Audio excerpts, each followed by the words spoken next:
Hey, welcome back. I'm going to cut this video today to kind of give you some good information on the Minelab Equinox 800. I use mine to dive with. It isn't underwater. You can take it underwater. Mine's not leaking like the older ones were, so I'm pretty good with it. Does it work underwater? Absolutely, works really good. So here's what I did, and here's the modifications that I made on mine. I'll bend this down a little bit where you can take a better look at it. My whole unit's not but 29.5 inches long. I took both of the arms out that go out here and just took them completely out. And I did a little modifying. I had to, one, drill a hole for my armrest. And you got to be careful because there's a little button back here where your arm attaches. You don't want to hit it or hit it in its mechanism because that mechanism actually runs down its arm a little bit. So what I did is I just took a small bit and I drilled in through here and all the way through. That way it would be equal parts, going all the way through. And then I came back with a stepper bit and I drilled this side and then I rotated over and I drilled this side and I could put my armrest on. No problem there. Well, on your control head, it also has a place down here that needs a place where it can lock in your shaft right here. So it does, it's got a little tip that sticks up, I don't know, probably 1/4 of an inch. And so you have to drill a hole here to keep this head from turning once you cinch it down good and tight. Now, the important thing you want to remember when you're setting up like this is you don't want your control head too close to your coil because you're going to get interference. And so anyway, I've got 11-inch standard coil on here. That's what it came with from the factory. So you want to make sure that you're at least 11 inches back from your shaft to your control head to make sure you don't get any interference. And I don't think I am. I think it's working really well.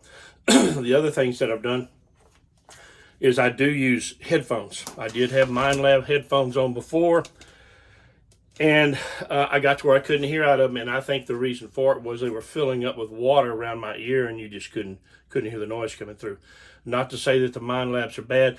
They didn't fit my head, evidently, or something. Something was going on. The Minelabs are a little bit wider across this area right here, and then the headpieces, when they come down, they just clamp down. There's no real adjustment on it. Where this is Gray Ghost, right there. Gray Ghost waterproof headphones, and this is for my 800.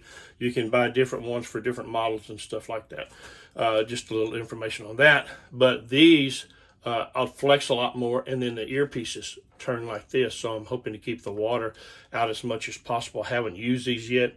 So I'm fixing to find out in about 3 days. I got another dive coming up, so we'll find out then. Nobody sponsors me. Minelab doesn't sponsor me. Gray Ghost, nobody. I buy all the stuff out of my own pocket, and that's why I ask. If you have any questions or comments, you can put them down below. I'll be happy to answer them as honestly as I can. The other thing I'm changing is I have the Minelab 20 pinpointer. And it came with the metal detector when I bought it. And so I just assumed that it was waterproof. Not. It's splash proof. Will it work underwater? Yeah, it really does. It works pretty good underwater. But then again, too, when you come to the vibrating part of it, whenever you do pick something up, and I'm underwater, if you'll watch my videos, I've got my finger down here on the very end of it because I cannot feel this thing vibrating up here. And then a few times when I went to turn it on underwater, it would not turn on. And I had to surface and turn it on, go back down, and then try to find my target again. That was a lot of hassle. So anyway, that's not happening anymore. Is it a good pinpointer? Yeah, it's pretty good if you use it on land. If you get it wet, like splash and stuff like that, get water on it, it's fine, no problem. But if you want to go like deeper depths like I do, not so good. So that being said, I come back to my old reliable right here, and this is a Vibraprobe 580. I've had this pinpointer now for probably 10 or 12 years. It still works. Hold it up, you can feel it vibrate, turn on, and I think you do this to turn it off. No, you turn it back this way again, and 2 sharp beeps and it turns off. I can feel this one vibrating back into my handle. This is a good one right here. It is waterproof up to 100 feet. I'm not promoting this. It's just what I use. So anyway, and there'll be links down below on all the stuff that I have. If you want to go through the links that I have, it kind of helps me on my channel. So it help pay for some of this stuff and some of the trips that I take. So that'd be dearly appreciated.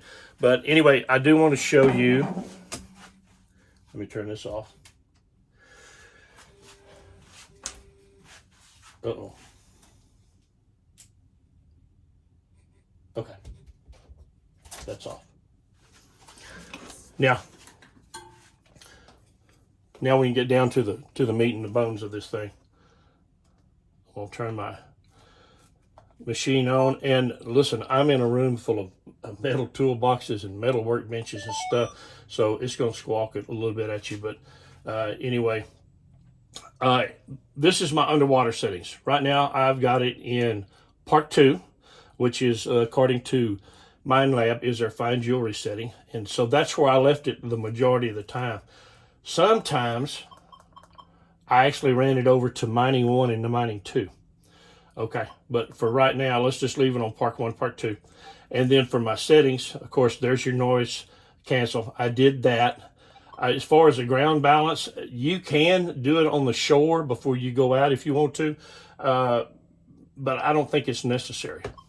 And then you get over to your, hang on, I've got to get my glasses on where I can see what I'm doing.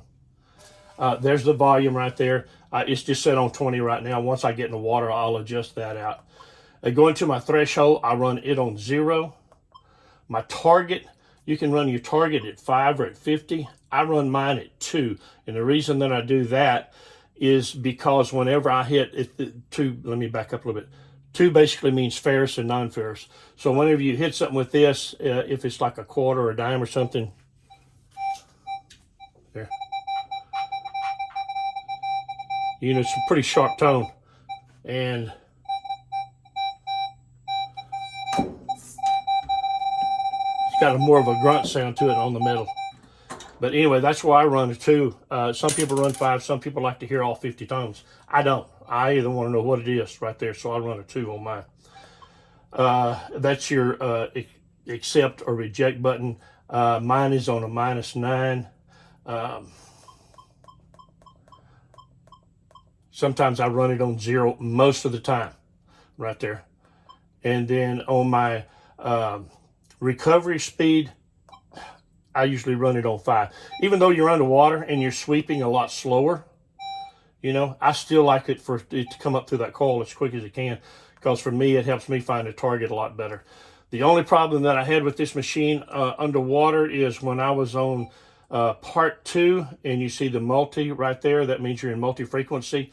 Sometimes it would hit 40 and it wouldn't come off of it. So when it would go to 40, then I would just run my my deal over to right there to my mining 1 or mining 2. Once I got out of the water, I figured out that I don't know if that was a defect or whatever, or a glitch, or it was because I was underwater, but all I had to do was push my factory reset, and it came back on into my multi-stage right here, and everything was working perfectly. Some things that you can do if you want to pick up a lot of trash on the bottom of the river, like I do whenever I get down, is I run my all metal, which turns this on right here. The other times I don't. So anyway, that's pretty much the gist of the deal. If you got any questions or comments, just drop them down below. I'll be happy to answer them when I can. Do stay pretty busy. I build a lot of crappie jigs, and that keeps me quite busy just by itself. I do as much diving as I can. And then also, too, I do fishing. So my hobby list is pretty full. I got a bucket list going on, and I have no intention of slowing down. So anyway, if you would, and you enjoy the video and you find value in it, subscribe, like it, hit the bell, do all that stuff like that. It kind of keeps me on the good side of YouTube, and I appreciate it. And like I say, go down below. I'll list all the stuff that I use whenever I'm diving, and there's links to it, so I'd appreciate it if you use those links too. Thank you very much, and have a good day.